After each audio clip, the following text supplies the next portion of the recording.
So my last game was all about running a food truck from a godlike perspective, and my next game is about running a small shop on a tiny little train station. So why the huge change? Well, in this video, I'm going to share 3 big reasons for that change. And if you're a game dev yourself, you might find some of these ideas are useful for your projects.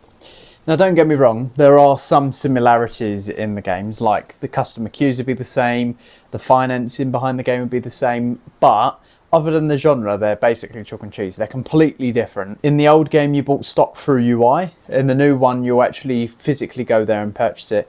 And probably the biggest change is the perspective, which brings me on to my first point, which is the perspective change. So in the original prototype of Grub Truck, it was actually an isometric game. Then it turned into a godlike perspective. Imagine The Sims. It definitely works for the game, but it did create some barriers. The 2 main barriers that it created was the immersion. So players just didn't really feel very immersed because they're watching another character do what they're telling it to do, which works for that and it works for The Sims. But I think given the genre and the fact that it was a simulation game, it just clashed a little bit. And the other reason was motion sickness. I even struggled with the motion sickness a little bit myself at times as well. So I can definitely relate to people who struggled with it. And the reason for it was primarily because in order to become immersed, I added a feature where the camera would move into the Grub Truck itself and you'd see what the player was doing, for example flipping burgers, serving customers. But this meant that the camera was really quickly moving to that position and then rotating to get the correct angle. I did solve this issue by adding a motion sickness feature where the camera wouldn't move, as well as a button on the UI that would actually just allow you to instantly snap to that position, and that was fine and it works today. It just felt a bit clunky, a bit like a workaround. To resolve that, the new game is going to be completely first person, and that means that the motion sickness issue is gone. But most important, well, not most importantly the motion sickness, but more game-wise, I guess, is that the game just feels a lot more immersive. You feel like you're actually in control of the character, you are that character. And it feels like when you're walking around the world, you're actually the one exploring it. You just feel very immersed. Little tip here as well for any game developers that are watching. Make sure you add options to disable head bobbing and any kind of motion sickness causing or like weird camera controls to make it more accessible for all kinds of players. Steam have recently added a feature onto your store page where you can actually tick the motion sickness or smooth camera controls as an accessibility feature. So brownie points if you put that on your game. The reason is that I just wanted something different, I think. As with most creatives, especially if you're a game developer or any kind of project creative, you'll know that sticking to one idea is probably the hardest part of the job. Being able to come up with an idea, be happy with it, and do all of the potentially years of work in order to lead up to that release for it to then either do really well or flop is really hard to stay motivated by. And I think just being creative in general is really hard to stick to. So I needed something that was going to motivate me to see the whole project cycle through from prototype to release. Grub Truck definitely gave me that, but I think a good chunk of the reason I was motivated for that was because it was my first game. So I was excited about the idea of how well the game was going to do, whether people are going to actually play the game and enjoy it. And that's something that I found very rewarding. I prototyped quite a few ideas, some on solo settings, some with a friend of mine, and none of them just quite kept fresh in my head for more than 2 weeks. It's kind of my general rule. Attention deficit alert. How does this new mic sound? I bought it off of Amazon, quite a cheap thing, but I just thought it's going to be so handy for me because I hold my phone like, that looks so weird holding it like that. Like that?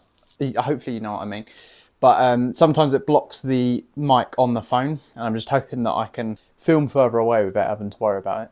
Not that I ever film like this, but anyway, attention deficit over, back to the video, is if like I wake up the next day or a couple of weeks later and I'm not excited about the idea anymore, then I'll kind of just brush it off. That being said, I do think there's a value in sometimes just sticking to it and seeing it through. But this particular idea and project, I felt a lot more motivated to actually see it the whole way through. I think particularly because I know that there's games out there that have got the same idea. So games like Supermarket Simulator or DCG Card Shop. It's all about kind of building that one place, placing your shelves, serving customers, doing stock, things like that. And when I've played those games, I've really enjoyed them, hence why I'm making a shop sim. But I've always felt something was lacking. And for me, it was that thing of, it just felt like it was shipped quickly. It felt like a lot of the functionality is based on the UI.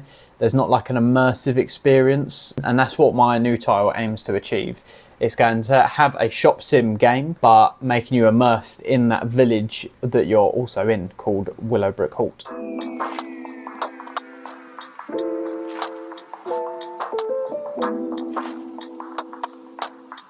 Third and final reason for change.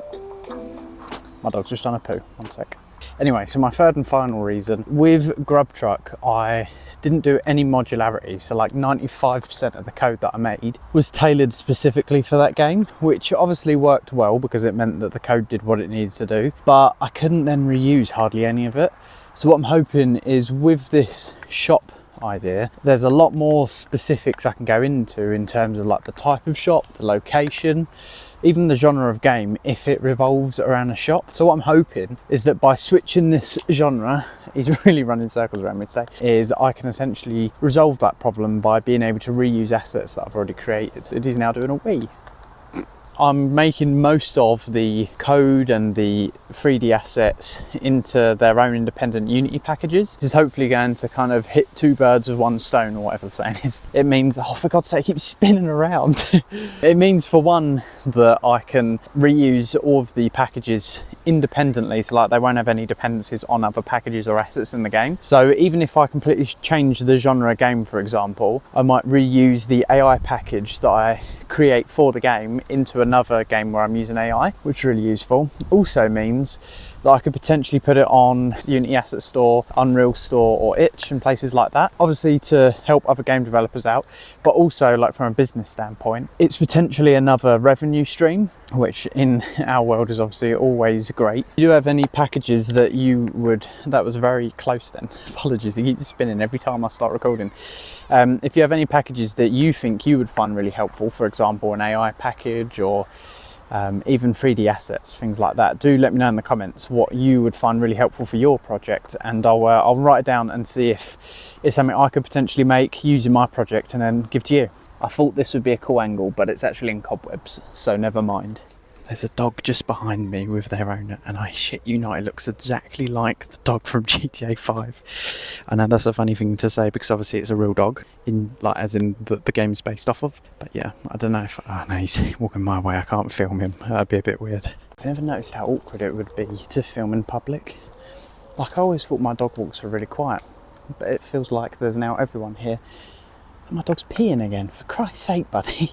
I've actually started creating 3 packages already. One is a simple AI movement that basically just makes controlling AI in terms of the NavMesh agents just a bit easier and a bit more useful and kind of all into one place. The other one is a runtime cinematic camera that's going to be really useful for me because getting like the footage for the trailer for GrubTruck was a real pain in the bum, and like any cool screenshots. Doing that means that I can put it into GrubTruck and use it for that, but also obviously for the new title, and then let other people use it as well. And then third and finally, probably most relatable to my current project, is I started making a 3D asset pack that's all like store furniture for modern stuff. I've struggled with it a little bit recently because I've kind of accidentally made it all like posh jewelry or clothing store assets, which is not what my game is.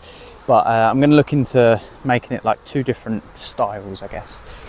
But yeah, it's pretty exciting. Anyway, those are the 3 main reasons as to why I've chosen to kind of change my game genre completely from GrubTruck to what this new shop sim in a tiny little village of a train shop has become. Obviously, it goes without saying that there's a fair part of it that is like business related. Obviously, the shop sim market is a proven market, and I do think there's a gap in it. It's not oversaturated just yet. There are definitely some few titles out there, but because of the change in art style and the immersive side of it, and it's going to be like a cozy, low poly kind of feel, just I know that it's going to be completely different to any existing shop sim, while still using like similar mechanics and functionality that's in proven titles.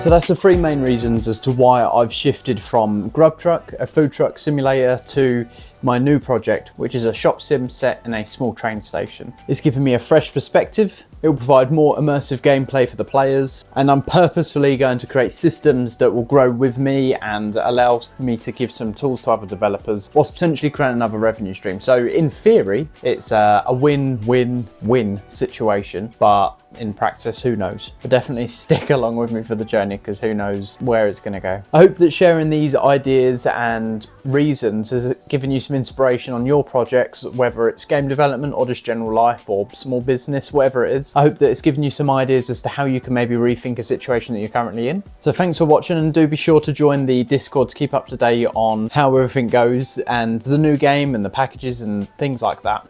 I'll see you next time.